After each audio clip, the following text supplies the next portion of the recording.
Welcome ulit mga tol dito sa ating trading vlog sa ating channel na Marvin Stock Tambay.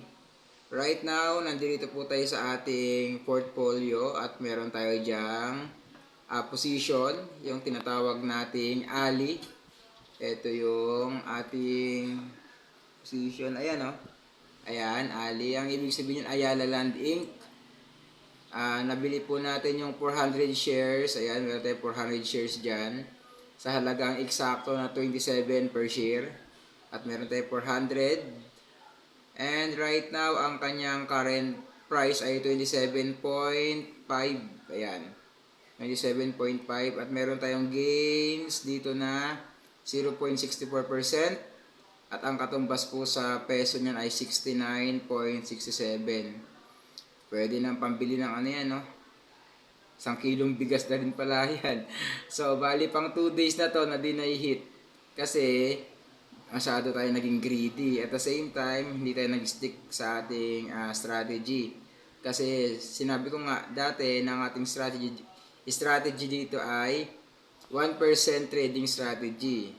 So, since nabili ko yan ng 27 pesos, eksakto, kapag binenta ko po yan ng 27.6, may gain na po tayo na 1%.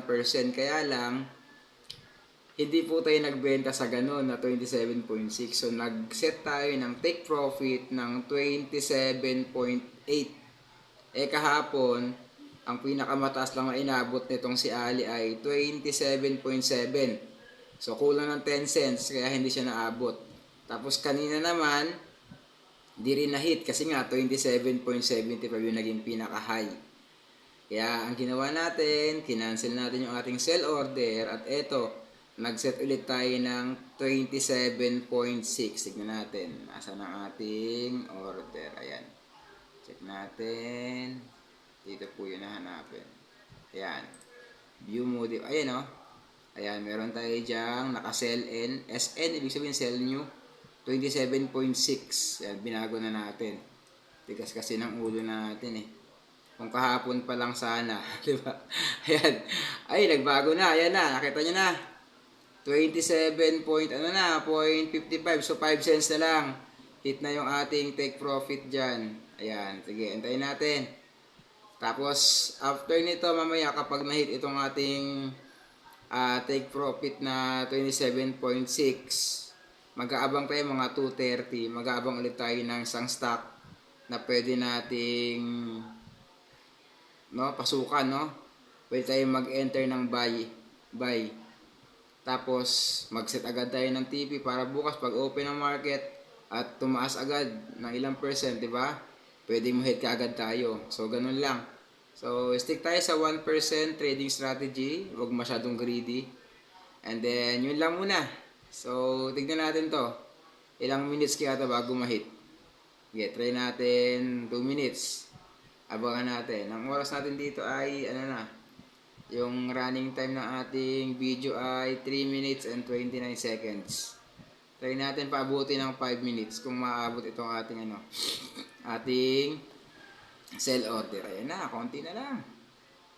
Okay, meron, tignan nyo kanina, di ba?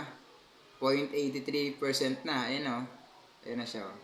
0.83%. So, ang presyo na natin ay dyan ay ang gains na natin ay 89.49. Uy, wala pang 2 kilong bigas. Ayan, yun, umabot ng ating total account equity value natin ay nasa, nasa 11K na. Ayan na siya, oh. Ayan, oh. Sa 11,000 na. Ayan, bilisan mo na. 4 minutes, so 1 minute to go. Kapag 5 minutes at wala pa rin, di pa dito na hit, stop natin yung video natin. Okay, 24 seconds. Tagal, oh. Ayan lang, ganyan lang po ginagawa natin ngayon, mga tol. Dahil nga asynchronous at wala naman tayong ngayon, pasok. So, trade tayo. Yan, so kanina nakapagluto na tayo, nakakain na rin tayo. Nakapag-print na rin tayo ng mga assignment ng ating anak. At right now, siya ay nagpapahinga dun sa sala. Siya ay nagpapahinga dahil, ayan na. For 5 minutes na. Wala talaga. Maya maya siguro. Ilang minutes pa yan. Okay. Bye.